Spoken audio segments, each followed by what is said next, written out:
novo, né? Nós estamos envolvidos de alguma forma, dirigindo os cultos, tentando, falando, dirigindo os trabalhos da igreja, acendendo as luzes, testemunhando. Que mês esse, né? Que mês que entrou na história da vida dessa juventude de uma forma tão linda, tão bela.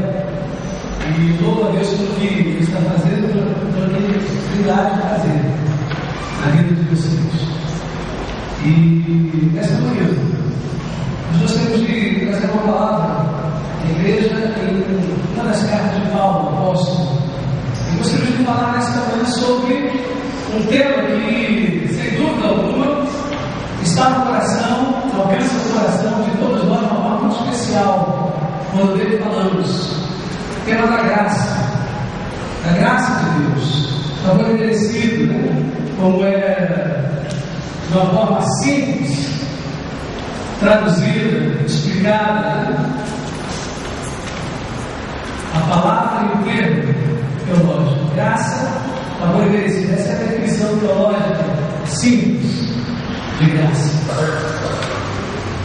E o texto de 2 Timóteo, capítulo 4, versos 9 a 22, pode voltar aí, né? Nos vai dar algumas pistas.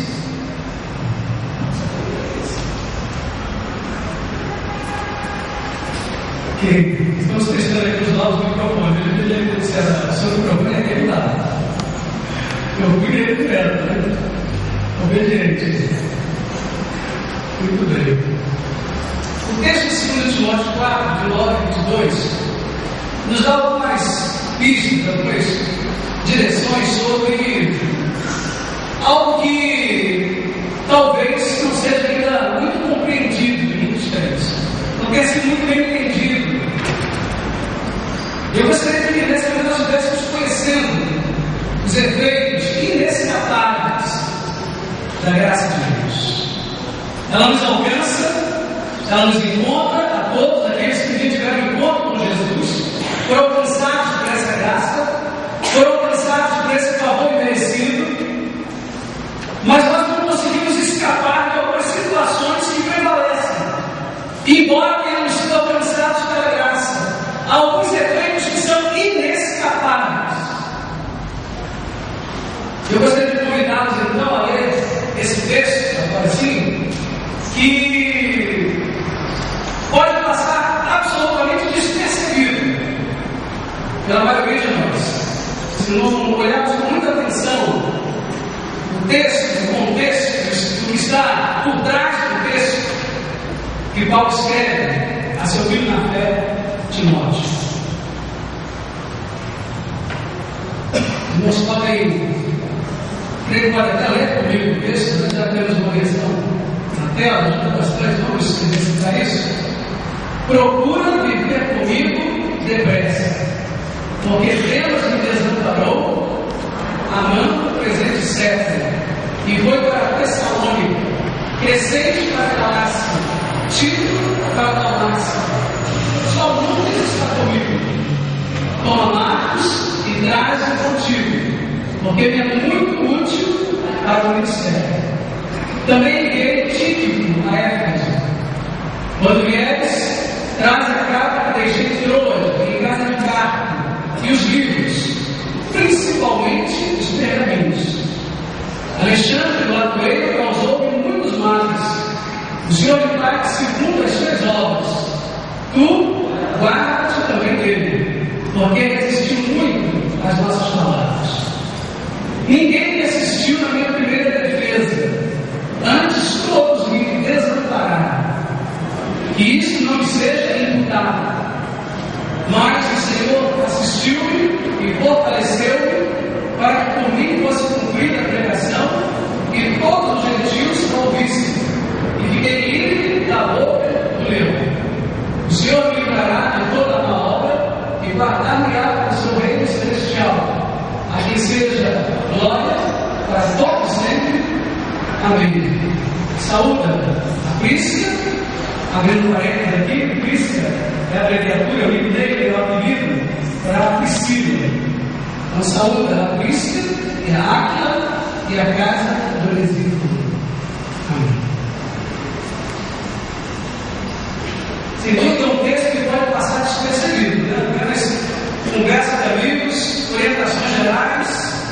um desabafo aqui, outro ali, coisas de carta que você escreve para um amigo, um confidente, alguém próximo, mas que se tornou uma inconfidência, porque agora é conhecido de todos, né?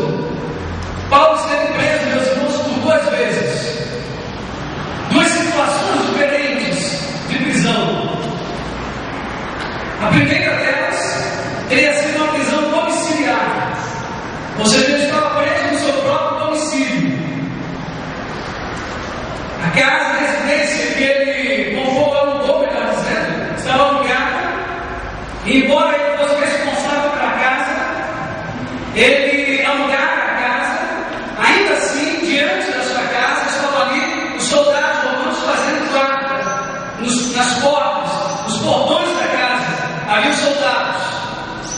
Havia soldados ali, como também havia correntes que o guardavam. Ele estava acorrentado dentro da sua casa. Essa guarda romana se revezava em frente à casa, mas embora sendo observado constantemente pela guarda, embora acorrentado por prisões, por algemas, Paulo podia receber algumas pessoas que visitavam. E essas pessoas que visitavam Paulo, crentes, também não crentes, tinham a oportunidade de serem edificados na palavra, tinham a oportunidade de serem também evangelizados, receberem a palavra, ouvirem a respeito de Jesus. Esta era a prisão domiciliar no contexto da situação de Paulo. Mais tarde, porém, as coisas se complicaram para o apóstolo, por causa da ação evangelística de Paulo nessa sua prisão domiciliar, que eram consideradas subversivas. Dessa forma, Paulo mais tarde levado para uma outra prisão, para a masmorra romana, para a guarda romana, para o cárcere romano. Mas alguns acreditam, meus irmãos, que alguns estudiosos acreditam que não foram 2 prisões subsequentes, uma prisão atrás da outra, mas alguns acreditam que houve um intervalo entre uma prisão e outra prisão, e que talvez Paulo tivesse experimentado liberdade entre uma e outra, e nesse tempo ele teria empreendido uma outra viagem, uma terceira viagem missionária, onde teria chegado às partes superior, a parte superior da Europa, e onde também teria aproveitado para visitar a Espanha, que estava dentro de seus planos há muito tempo. Os que pensam dessa forma acreditam que houve 2 prisões em tempos diferentes, em ocasiões diferentes. A coisa é séria. Paulo estava no fim da vida. Paulo estava vivendo seus últimos dias. Estava velho, doente, cansado, acabado também. Nas cartas da prisão, nas suas cartas escritas naquele período, ele deixa isso muito claro. No momento ele chega a dizer: vem com que grandes letras vos escrevo. Quando escreve aos Gálatas, mostrando que a enfermidade chegava e muito provavelmente a visão já era afetada. Ele já não enxergava tão bem. Chega a dizer também: no outro momento, trago no meu corpo as marcas do Senhor Jesus. Ele estava acabado, trazendo no corpo marcas do sofrimento, marcas das prisões, marcas das algemas, marcas dos açoites, marcas das pedradas que recebeu. Paulo estava vivendo, portanto, esse tempo da sua vida. Estava numa solitária, às vésperas da morte, às vésperas de ver a sua sentença de morte já decretada, agora sendo finalmente executada, cumprida. Esperava que a qualquer momento, qualquer dia, qualquer dúvida, aquele que era responsável, oficial de justiça, responsável pela execução, chegaria e bateria a porta e diria: Paulo, chegou a sua hora, chegou o seu dia. Era essa a situação que Paulo estava vivendo. Mas é nesse contexto que Paulo escreveu, ou alguns também acreditam que ele tenha ditado, já que tinha dificuldade da vista, né? E havia a possibilidade de aqueles que estavam ali visitando, alguns de seus discípulos, quem sabe Lucas, quem sabe Marcos também, poderia ter sido aquele que redigiu o texto ditado por Paulo nessa epístola. Mas é interessante como essa situação vivida por Paulo, as situações descritas por Paulo nesse capítulo de Timóteo, podem de alguma maneira também ser aplicadas na vida de cada cristão, na minha vida, na sua vida também. Paulo enfrentando tantos problemas, tantas lutas, ele crê em Jesus, engajado no Evangelho, pregador do Evangelho, plantador de igreja, teólogo, homem que escreveu tantas cartas, e as suas cartas, dirigidas aos crentes daquela época, às igrejas daquela época, continuam falando das igrejas de hoje, aos crentes do nosso tempo. As suas cartas se tornaram manuais, ou manual da igreja, se tornou fonte de teologia bíblica para a igreja cristã em todos os tempos. Mas esse homem, meus irmãos, que enfrenta lutas, enfrenta provações, turbulências, como eu e como você também enfrentamos. E as lições que Paulo experimenta na sua vida aplicam-se também a nós hoje. Quando chega o problema, quando chega a tragédia, tantas vezes nos perguntamos: por quê? Por que isso aconteceu comigo? Por que isso aconteceu na minha casa? Por que isso aconteceu na nossa igreja? Por que isso aconteceu a uma pessoa tão crente, tão fiel a Jesus? E vem talvez aquele sentimento, aquele pensamento, aquela reflexão: será que Deus fracassou? Será que Deus errou? Será que Deus foi frustrado nos seus planos? Será que Deus planejou realmente de uma forma, mas a vida deu um susto em Deus? E Ele então fracassou no seu propósito, na minha vida, na vida daquela pessoa? Os sonhos que Deus nos fez sonhar não se realizaram, não se concretizaram. E a frustração então começa a tomar conta das pessoas que assim pensam. Mas a grande verdade, meus irmãos, é que a graça de Deus, ela não nos desnaturaliza. Ela tem alguns efeitos sobre a nossa vida que são inescapáveis. E uma coisa importante é que ela não nos desnaturaliza. Ela vem sobre nós, somos alcançados por ela, temos encontro com Jesus, mas a graça de Deus, ela não nos desnaturaliza. Continuamos, meus irmãos, sendo pessoas, homens e mulheres, porque a graça de Deus não nos torna, não muda a nossa essência, a nossa natureza, não nos torna mineral, pedra, insensível. Ela vem sobre nós, mas continuamos homens, mulheres, pessoas de carne, osso, ossos, emoções, sentimentos. Elias, homem de Deus, usado por Deus em tantas e diferentes situações, desafiando as hostes espirituais da maldade. Homem que desafia aqueles profetas de Baal, usado por Deus de modo tão extraordinário em toda a sua trajetória. E a Bíblia registra que ele não viu a morte, mas Deus o arrebatou. Que história, que homem, que personalidade. Mas como é lembrado já no Antigo Testamento, ele é retratado como alguém sujeito às mesmas paixões que nós outros. A graça de Deus, ela não nos desnaturaliza. Ela é graça porque nos fortalece em nossas fraquezas. Ela é graça porque supre em nós aquilo de que temos falta. Ela é graça porque vem sobre nós e nos completa. Porque somos seres humanos e somos obras de Deus, mas estamos ainda em construção. Somos seres em construção. Ainda não chegamos lá. Algumas pessoas acham como se já tivessem chegado no topo, né? O apóstolo Paulo diz: quando ali irmãos, não julgo que tenha alcançado, mas uma coisa fácil, é esquecendo das coisas que atrás ficam, avançando para aquelas que estão adiante de mim. Eu prossigo para o alvo. Nós ainda estamos correndo para o alvo, ainda estamos na corrida. E a graça de Deus nos fortalece na nossa fraqueza, ela supre aquilo que não tem em mim mesmo. A graça de Deus não nega a nossa humanidade. A graça de Deus não nega a nossa natureza.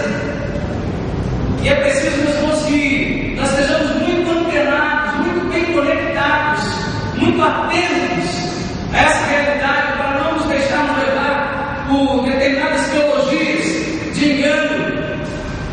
Como o africano diz, já repeti aqui algumas vezes, o engano de Satanás, enganoso ensino.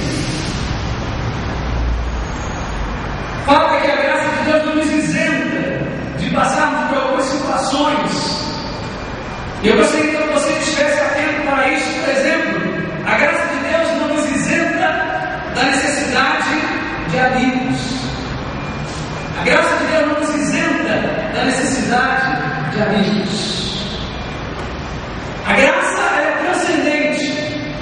Nós experimentamos isso no nosso relacionamento com Deus. Deus é transcendente, é o Deus invisível. Ele é Espírito. Não podemos ver, não podemos tocar, mas sabemos da existência dele. Nós temos um relacionamento com ele, espiritual, afetivo, emocional. Temos um relacionamento com Deus, cremos absolutamente na sua existência, mas ele é transcendental.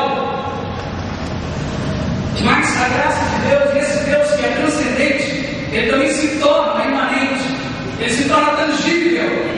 Como Deus se torna tangível para nós? Como ele se torna imanente para nós?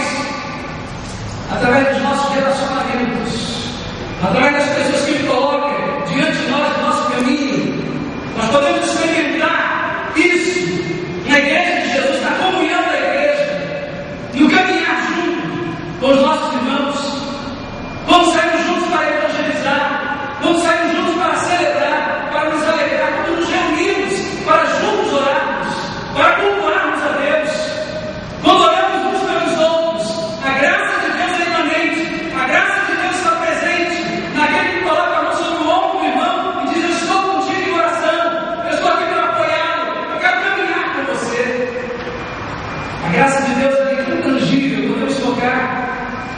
E quando olhamos a experiência de Paulo apóstolo, nós vemos aqui, meus irmãos, embora toda a cultura judaica seja impregnada por aquela ideia, é também presente na cultura africana, na cultura oriental, de que o velho é o mais importante na situação da hierarquia, na vida, e todos olham para o velho, para aquele senhor de muitos anos com reverência.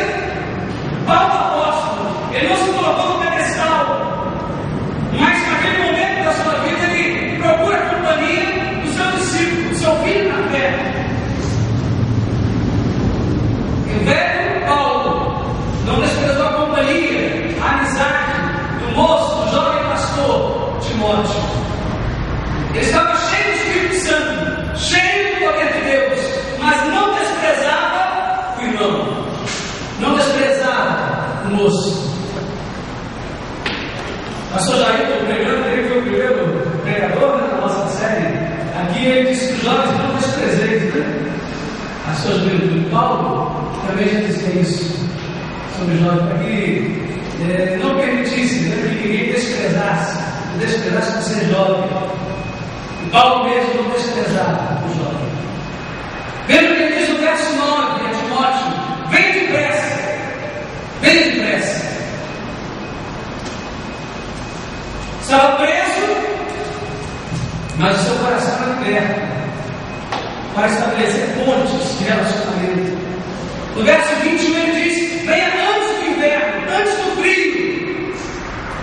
Ele queria uma outra companhia de pessoas ali perto dele, irmãos em Cristo, para que juntos pudessem orar, juntos pudessem celebrar ao Senhor ali na prisão. Quero gente comigo, nada de clausura.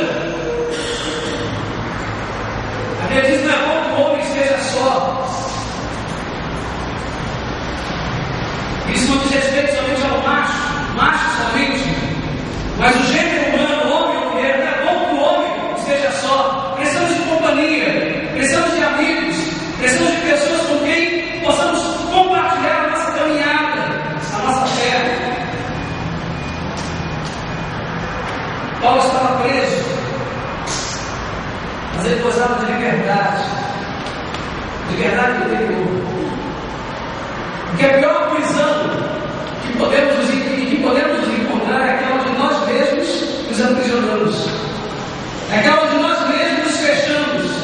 Nos fechamos em nós, no nosso universo, no nosso mundinho particular. Fechamos a porta, jogamos a chave fora, não queremos que ninguém entre nesse nosso universo, nesse nosso mundo. E como fazemos, aliás, por exemplo, da tragédia que nos acometeu, como assunto único da nossa agenda, da nossa pauta, e nos sabemos para assumir outra coisa.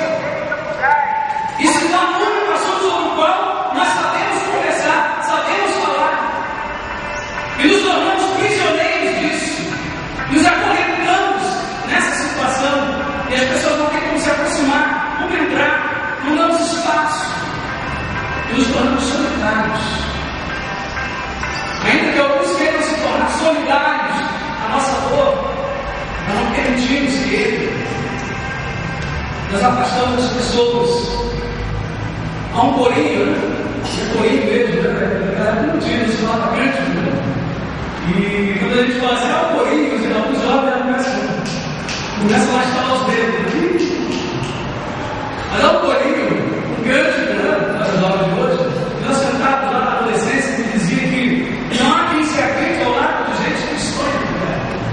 A vida é linda e será mais ainda ao ver que você está sorrindo a cantar. Vem cantar, vem cantar essa alegre canção. E como nós cantávamos com entusiasmo, com alegria, com vibração, realmente não há quem se aguente ao lado de gente que só quer ficar triste, aliás, parece que não quer ficar triste. Se retroalimenta da sua sopa de lágrimas, de lamentações, e não consegue olhar a vida sob a ótica das intervenções de Deus, mas somente sob a ótica das tragédias, das situações, dos problemas que chegam à sua vida. Chegam à sua vida. Nós estamos, irmãos, de ser muito otimistas, de não conseguir enxergar os problemas que existem nas pessoas, os problemas que estão presentes na nossa vida no dia a dia. O problema é que às vezes as pessoas só conseguem olhar os problemas quando eles se aumentam. E quando nós começamos a questionar os problemas que são colocados, elas acabam descobrindo na própria conversa que aquilo que parecia ser tão grande, na verdade, é muito alto. O que se dizia Deus. A graça de Deus então não nos isenta da necessidade de termos amigos. Não nos isenta da necessidade de termos pessoas ao nosso lado, nós quais possamos compartilhar a nossa caminhada. Alguns chegam a dizer, eu tenho Jesus. As pessoas são assim, né? Super espirituais, né? São os crentes super poderosos, super crentes, como diz o tema do livro, né? E eu tenho Jesus. Não, não tinha Jesus. Não tinha Jesus. Cheio do Espírito Santo, cheio do poder de Deus. Mas ele disse a Timóteo, disse a Marcos, disse aos outros irmãos, venha ter comigo da prisão. Venha me visitar, venha antes do inverno. Traga as encomendas aí.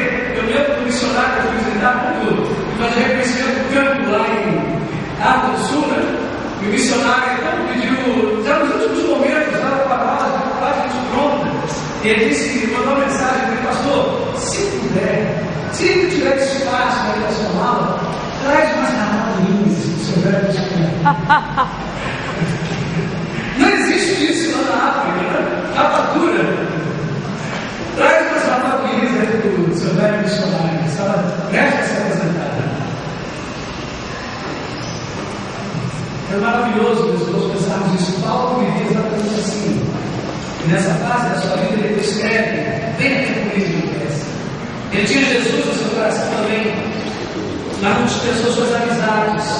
E a palavra é essa, meus irmãos, a graça de Deus não nos isenta da necessidade de termos amigos. Cultive amizades. Aproveite o contexto da igreja. Faça da igreja um grande celeiro de novos amigos. Cultive essas amizades. Cresça nos seus relacionamentos dentro da igreja de Cristo, fora dela também. Em segundo lugar, a graça de Deus também não nos isenta de sofrermos decepções com pessoas. pessoas. Isso é inescapável. Isso não é privilégio meu, não é privilégio seu, ou de algum membro da igreja. A graça de Deus não nos isenta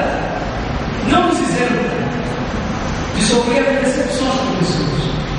Se por um lado nós precisamos de pessoas ao nosso redor, se por um lado ela não nos isenta da necessidade de termos amigos, de precisarmos cultivar essas amizades, por outro lado, não se iluda, nós sofreremos decepções com algumas pessoas. Novos crentes, olha para a igreja é uma oportunidade perfeita, né? Aquele diácono, que bênção aquele homem, né? Aquele coro, aquele pastor, que bênção, é o nome de Deus, né? Nós sofremos decepções com as pessoas. Nós podemos lembrar que existe aí um DDD, né, desse relacionamento da comunidade cristã. O dedo de deslumbramento, você chega, é deslumbrado, tudo é lindo, tudo é maravilhoso. O coro canta com a beleza, né? O coro canta de igreja, canta com beleza. Depois vem o momento da descoberta. E descobre que aquele diácono é tão simpático, né? De vez em quando ele fica meio empolgado, ele te chama, você está puxando ele, né? E aquele coro que canta com uma beleza, ele não desafio também. É o ano, o pessoal sai do tom. O pastor é uma bênção, mas olha, eu peguei uma mensagem muito bem. Não é juntar esse pastor é longa metade. É longa metade dessa mensagem. O momento das descobertas. Mas a palavra vem o momento, o tempo do desenvolvimento, do amadurecimento, do crescimento no terceiro dele. Que é exatamente o que nós precisamos buscar no nosso dia a dia da igreja. O desenvolvimento. Não podemos continuar ainda como meninos inconstantes, ainda vivendo aquele primeiro tempo da fé. É isso, o primeiro momento da infância da fé, que qualquer coisa nos leva para um lado, para o outro, qualquer conversinha mole, qualquer conversa boba, nos faz desanimar, nos faz nos frustrar, nos faz descer daquela caminhada da posição que Jesus nos colocou para nós caminharmos com ousadia, com firmeza, a caminhada cristã. Paulo, apóstolo, ele sofreu decepções com pessoas. Você pensa, será que eu vou sofrer decepções? Vai, não se dúvida não. Faz parte. Né? Como eu disse, a grande celebridade aí da TV faz parte. Você vai experimentar. Esse texto de Timóteo, nesse texto nós encontramos o apóstolo Paulo desabafando. Ele conta tudo o que lhe traz sofrimento à alma. Ele fala assim de novo daquilo que traz esperança, mas ele fala também daquilo que lhe trouxe sofrimento à alma. Ele fala das decepções que sofreram com diversas pessoas. No verso 10, Paulo refere-se a Demas. Esse homem teria sido membro da equipe de evangelismo do apóstolo Paulo, um companheiro de trabalho muito próximo, muito provavelmente um dos pregadores da equipe de Paulo.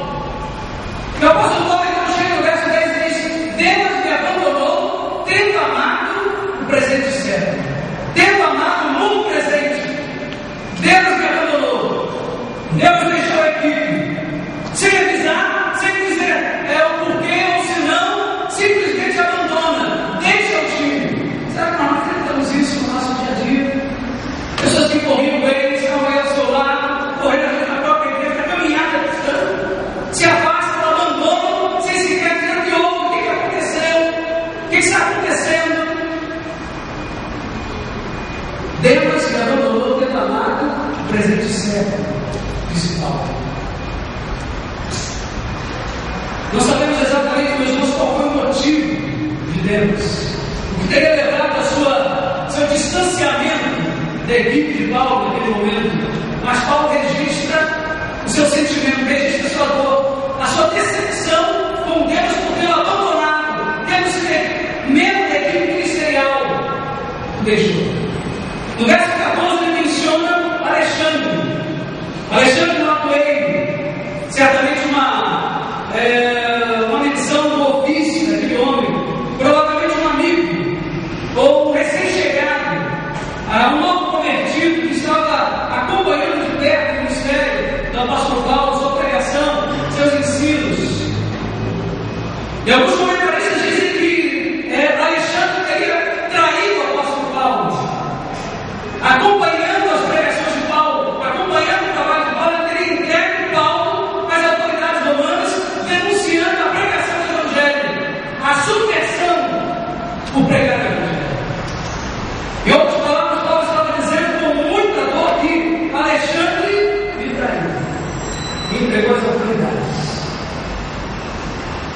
No verso 16 ele fala de uma ausência total de solidariedade por parte da igreja. Esse é o outro lamento de Paulo. Ele diz: na minha primeira defesa ninguém me assistiu, antes todos me desampararam. Paulo estava nessa altura já em Roma, ali aconteceu o seu julgamento. Havia uma igreja já ativa, operante, atuando ali naquele lugar. Os crentes sabiam que ele seria levado a julgamento, à corte, mas ele diz: na minha primeira defesa ninguém me assistiu, ninguém estava presente. Diante da corte agora Paulo estava só. Ele olhou para o lado, olhou para a direita. A situação de Davi agora estava bem representada em Paulo. Quando Davi diz: olhei para a direita, olhei para a esquerda, ninguém encontrei. Ninguém cuidou da minha alma, para dizer Davi. Assim como Davi, Paulo só pode olhar para cima. À direita, à esquerda, ninguém havia. Só acima. Ele só pode contar com Deus naquele momento. Paulo estava só diante do tribunal e ele sentiu fortemente a dor da falta de companheirismo, a dor da falta da solidariedade da igreja naquele momento na sua vida. Veja a situação de Paulo. A graça de Deus não nos isenta de sofrermos decepções com pessoas. Paulo se sentiu ali abandonado por um companheiro de equipe ministerial, se sentiu traído por alguém que parecia gostar dele, acreditar nele, de alguém que parecia ser um admirador da sua pregação, alguém que se apresentava como um fã do trabalho realizado por Paulo, entregue às autoridades, como um subversivo pela pregação do Evangelho. Paulo se sente traído ali, e ele se sente também sozinho, sem solidariedade, sem a presença de pessoas com as quais ele contava, sem a sua família espiritual que era a igreja. Abandonado, traído, solitário, era assim que Paulo se sentia. A graça de Deus não nos isenta de vivermos isso. Não nos isenta. Talvez você esteja aí 20, 30, 40 anos na igreja, apaixonado pela igreja, vivendo, embora 30, 40 anos na igreja, vivendo como se estivesse vivendo o primeiro amor, aquele entusiasmo. Mas você de repente vê isso acontecer. Você vê isso acontecer. A graça de Deus não nos isenta de passarmos por isso.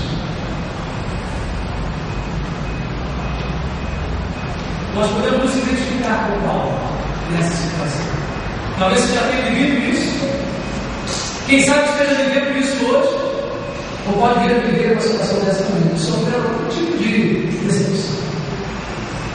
Terceiro lugar, a graça de Deus não nos isenta de passarmos por necessidades materiais.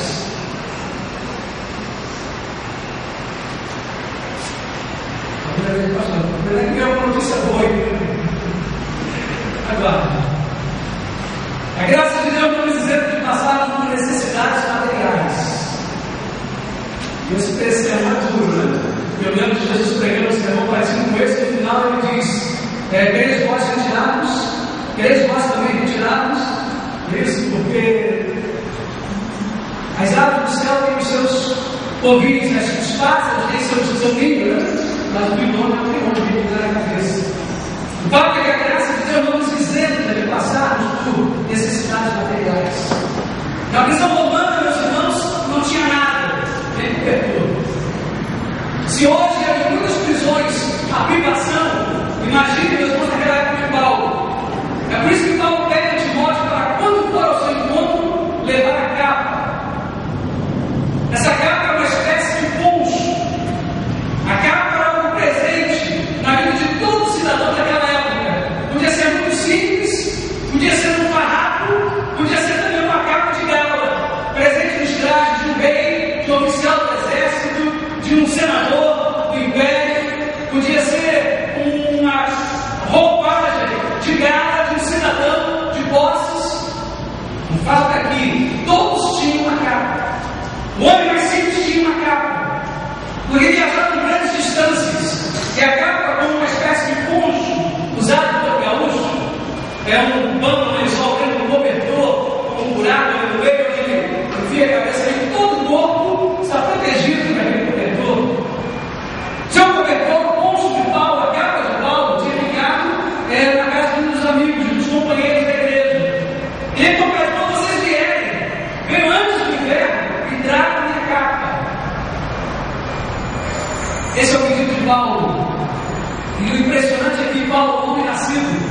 em berço esplêndido, criado e educado aos pés de Gamaliel, a melhor universidade da época.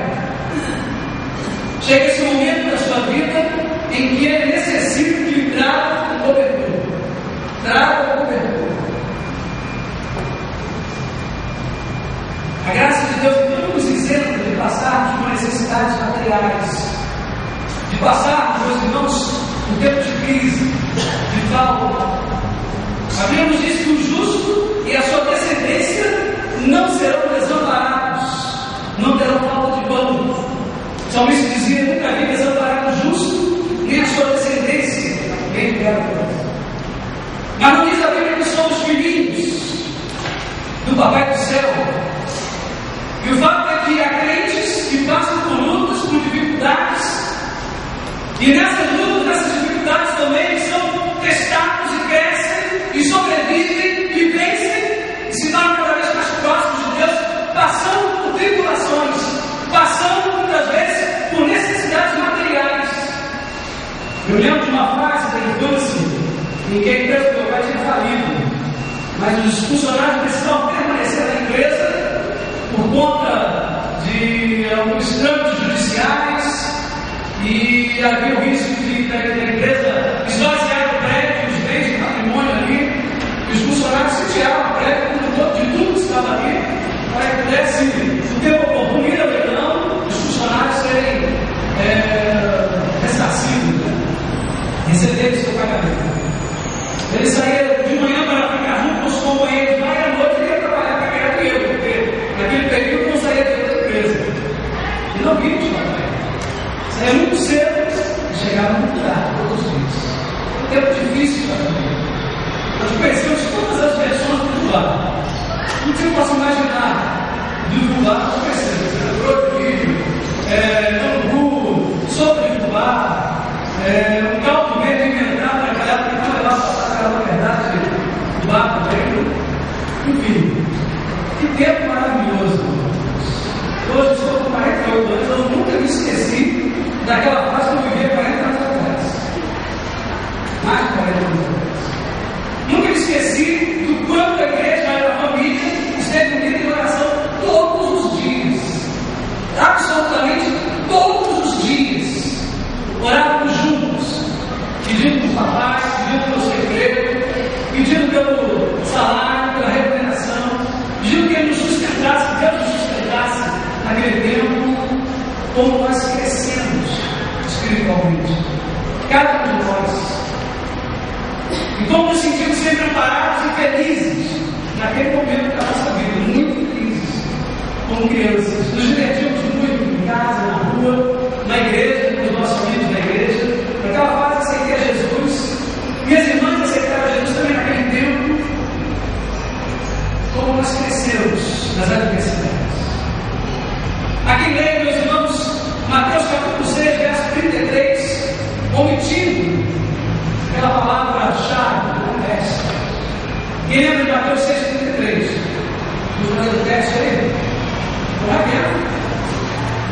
Vamos lá buscar primeiro o reino de Deus e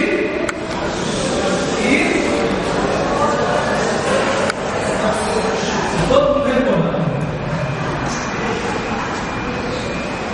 O texto diz: mas buscar primeiro o reino de Deus e a sua justiça, e todas estas coisas, não as coisas, todas estas coisas vos serão acrescentadas. E estas são estas coisas. O texto, meus irmãos, aí tem alguns advogados aqui, alguns professores de economia também. Nós precisamos olhar o contexto imediato anterior.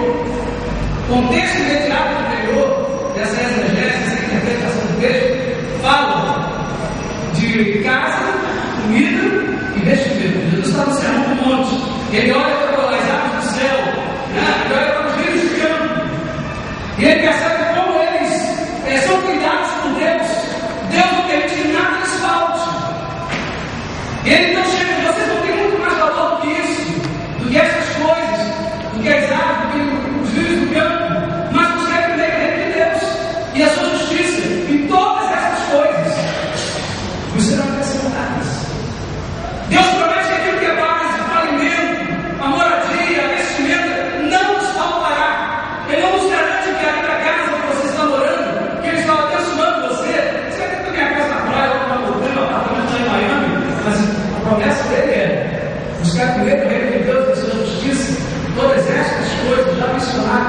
no contexto imediato anterior, nos serão acrescentados. Mas e aí, né? Parou por aí? A graça de Deus nos isenta de passarmos por necessidades materiais.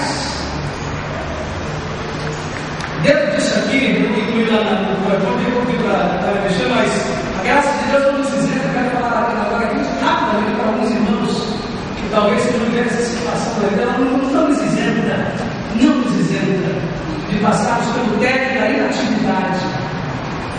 Muitos irmãos aqui já se aposentaram, por uma situação ou outra, estão aposentados. E talvez estejam vivendo esse tempo da vida em que agora se sentem inativos. Muito embora hoje não seja como nesse tempo tremendo tempo de atividade. A graça de Deus não nos isenta do tédio, de passarmos pelo tédio da inatividade. O apóstolo Paulo também nos dá lição sobre isso, nesse momento da sua vida. Pelo que ele diz lá, quando ele pede para trazer a capa, ele também pede para trazer o que mais? Traga-os pergaminhos. O que é os pergaminhos? A Bíblia. Naquela época não tinha livro encadernado como nós temos hoje. Então tinha os pergaminhos. Paulo queria escrever, Paulo queria trabalhar, ele queria produzir ali na prisão. Ele estava inquieto. E ele não queria pegar a Bíblia, ele queria pegar os rótulos, os pergaminhos, lê-los e meditando neles, ele então escreveu aquilo aquilo que ele prepararia para a igreja, que viria depois, a igreja nascente. E ele não dedica aquele tempo à leitura, ele dedica aquele tempo a escrever as suas cartas, a sua teologia. A graça de Deus não nos isenta de passar pelo teto da inatividade. E nós precisamos então aprender com Paulo a conviver com esse tempo na vida. Esse tempo pode ser um tempo produtivo. Esse tempo pode ser um tempo extraordinário de produção. É exatamente nessa fase da vida que Paulo escreve aquilo que ainda hoje e continuará por muito tempo a ser norteador da vida da igreja, da vida dos crentes, meninos, jovens, adolescentes, adultos e anciãos. Você chegou ao ponto da aposentadoria e diz: em Cristo cheguei ao meu fim. Não! Você está apenas começando um novo livro. Na verdade, você está começando um novo e extraordinário e fantástico momento na sua vida. Lembre-se de Paulo. Lembre-se de Paulo. Depois de tudo que ele passou, depois de todas as experiências dele, ele agora está exatamente preparado pela vida, pela experiência com Deus, para escrever as suas cartas. E quando ele escreve, portanto, Timóteo diz: traga os pergaminhos, traga os livros, traga a Bíblia para esse tempo na prisão. Enquanto o verdugo não bater a porta dizendo: se o que chegou, eu quero produzir. Eu quero produzir. A graça de Deus nos isenta de passarmos pelo tédio da inatividade. Nós precisamos dar uma resposta para esse tédio da inatividade. Mas aí como é que fica? Parou aí? É só necessidade de amigos? É só sofrermos decepções? É só necessidade material? É só o tédio da inatividade? Não. Se fosse, se parasse por aí, não era graça. A graça é graça porque supre mais aquilo que nos falta. E aí chegamos ao verso 17 e começamos a partir para o fim dessa meditação, porque no verso 17 o apóstolo diz, respondendo ao uma palavra que faz toda a diferença nesse texto, no verso 17, desculpe, mas o texto começa dizendo: mas o Senhor me assistiu e me encheu de coisas. Mas é uma conjunção, né, que faz toda a diferença. Mas, porém, contudo, todavia, essa adversativa é fantástica aqui. Tudo isso de fato é uma realidade. A graça de Deus nos isenta da necessidade de termos amigos, de sofrermos decepções, de passarmos por privações, necessidades materiais, o tédio da inatividade. Mas, contudo, todavia, o Senhor me assistiu e me encheu de forças. Essa é a verdade do apóstolo Paulo. O Senhor fortaleceu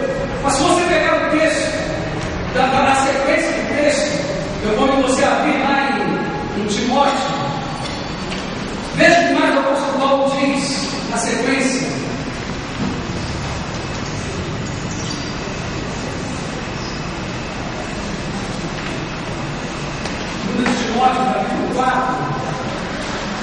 depois do verso 17. Aliás, ainda no verso 17, eu só coloquei parte do verso. Ele diz: mas o Senhor me assistiu e me revestiu de forças para que, por meu intermédio, a pregação fosse plenamente cumprida, e todos os gentios a ouvissem, e fui libertado da boca do leão. O Senhor me livrará também de toda obra maligna, e me levará a salvo para o seu reino celestial, a Ele glória pelos séculos dos séculos. É fantástico isso. Veja, meus irmãos, que a graça de Deus ela é transbordante, ela excede, ela não é Shell Super, como nós ouvimos lá na infância, aquele comercial que a Shell excede, mas a graça de Deus ela excede tudo aquilo que foi dito até aqui, tudo aquilo que foi dito por Paulo até esse momento, é excedido pela graça de Deus. Todas essas coisas são uma realidade, são presentes na nossa vida, são efeitos inescapáveis da graça de Deus. Ela nos alcança, ela nos transforma, ela supre aquilo que precisamos, mas nós continuamos nesse mundo, sujeitos a todas essas coisas, mas a graça de Deus nos sustenta, a graça de Deus nos reveste, ela nos fortalece, ela nos prepara para o dia mau, ela nos ajuda a sermos mais do que vencedores. A graça de Deus, meus irmãos, nos guarda, nos reveste de forças, para que por nosso intermédio toda a pregação seja cumprida, e ela nos livra da boca do leão, devorador Satanás, inimigo de nossas almas. A graça de Deus nos assiste e nos fortalece. Lembro de um jovem seminarista, história de um jovem seminarista, irlandês. Ele era jogador da primeira divisão da seleção da Irlanda, lá pela década de 30, muito provavelmente, história. E aquele jovem seminarista, jogador de futebol, sua esposa, aliás, sua noiva, sonhavam em ser missionários, se preparavam para se tornar missionários. E nesse tempo de preparação eles estudavam a Bíblia. E enquanto estudavam a Bíblia, enquanto estavam na biblioteca, buscavam saber também a direção de Deus para o lugar onde Deus desejava que eles fossem trabalhar como missionários. Cada vez que eles abriam o mapa mundo e oravam sobre ele, pedindo a direção de Deus, os seus olhares caíam para um lugar plantado no coração da floresta amazônica, lugar chamado Lágrima. E eles oravam e pediam a Deus que mostrasse se era realmente esse lugar. E eles sentiam a confirmação de Deus. Passou o tempo, se formaram, casaram-se, se apresentaram junto missionário, vieram para o Brasil. E chegaram ao Amazonas, Manaus, eles seguiram de barco para Lágrima. A viagem era demorada, o barco demorado, dias de viagem. Logo no terceiro dia, havia uma peste, uma enfermidade que engraçava naquela região. E a sua jovem esposa foi acometida por aquela enfermidade. E 2 dias de febre intensa e sem recursos para cuidar ali. E no terceiro dia ela vai falecer, ainda durante a viagem.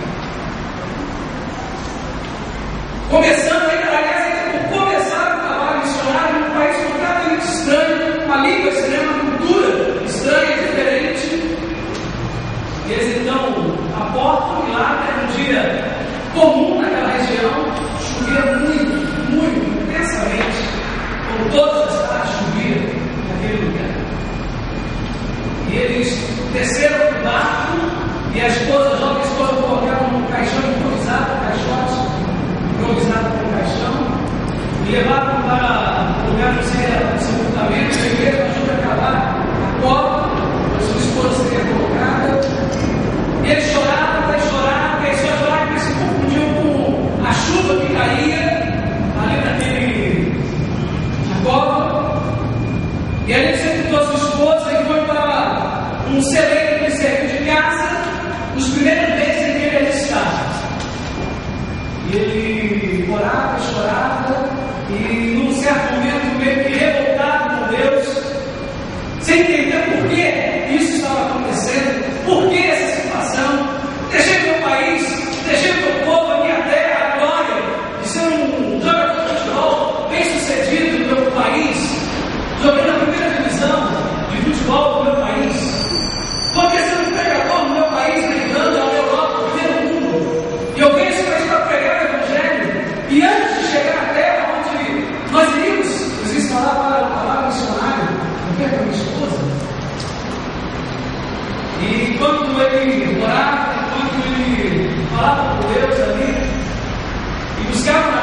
embora ele amasse a Deus, amasse a Jesus, o dia que ele deixasse esse mundo, ele não queria ver Jesus, ele não queria ver Deus, entendeu? Mas ele queria ver a sua esposa, Maria, aquele tanto amor. Não queria ver Deus, ele queria ver Maria. E quando ele abre a Bíblia, um desses momentos em que parece que aquela página e a palavra vai saltar, para se pular nos seus olhos, para que você veja, seus olhos caem no texto de 2 aos Tessalonicenses, capítulo 4, versos 13 a 18. O texto diz, falando ao coração daquele moço, daquele jovem missionário: não queremos, porém, irmãos, que sejais ignorantes com respeito aos que dormem. O texto se refere àqueles que morreram com Cristo no Brasil. O texto diz, Paulo escreve dizendo que eles dormem, eles não morreram, eles dormem no Senhor. Não queremos, porém, irmãos, que sejais ignorantes com respeito aos que dormem, para não vos entristecerdes como os demais que não têm esperança.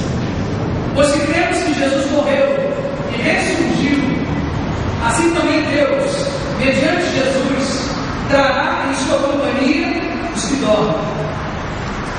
Ora ainda nos declaramos por palavra do Senhor isto: nós os vivos, os que ficarmos até a vinda do Senhor, de modo algum precederemos os que dormem.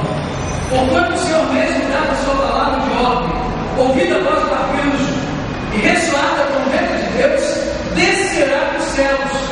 Agora sim a palavra indígena daquele missionário. E os mortos em Cristo ressuscitarão primeiro. Depois nós, os vivos, os que ficarmos, seremos arrebatados juntamente com eles, aqueles que morreram em Cristo, juntamente com eles, entre nuvens, para o encontro do Senhor nos ares. E assim estaremos para sempre com o Senhor. Consolai-vos uns aos outros com essas palavras. Aquele missionário, meus irmãos, leu esse texto como palavra de Deus falada, dita diretamente para o seu coração, para a sua vida, para aquele momento que ele estava vivendo. E aquela palavra trouxe um conforto imenso para ele. Naquele momento ali, ele se levanta naquele celeiro, tendo Deus falado com ele começa então um trabalho, meus irmãos, que se tornou o maior trabalho missionário na Amazônia por muitas décadas. Ali surgiu uma escola, ali surgiu um ambulatório, um hospital, ali surgiu uma igreja forte, casou-se com uma brasileira, que lhe abençoou também o ministério ali naquele lugar. E aquele jovem missionário presbiteriano fez um trabalho gigantesco no coração do Amazonas. Graças a Deus, meus irmãos, não nos isenta de passar por situações como essa. Mas é graça exatamente pela súplica. O apóstolo Paulo diz: mas o Senhor me assistiu e me encheu de forças. O Senhor assistiu aquele missionário e o fortaleceu para que ele pudesse crescer naquelas situações. O Senhor também há de assistir, há de fortalecê-lo no tempo mau, no tempo ruim. Mas não se esqueça, a graça de Deus não nos isenta de passar por determinadas situações. Não desanime. Não desanime. Não fique caído. Não sucumba diante das situações que surgem na vida, que fazem parte da vida. Não sucumba diante do vale da sombra da morte, pelo qual às vezes precisamos passar. A graça de Deus está presente também. O Senhor participa de nossas aflições. Ele é o Deus para o qual não existe buraco tão profundo que Ele não possa descer e estar conosco também. Deus nos abençoe com essa reflexão. Deus nos abençoe com essa palavra. E que Ele seja essa presença constante na sua vida também. Você possa sentir isso, experimentar isso, buscar isso. Que Ele o ajude no tempo e você sinta que precisa se levantar. Não fique prostrado. Paulo na prisão, passando por tudo isso, ele é capaz de escrever aquilo que ele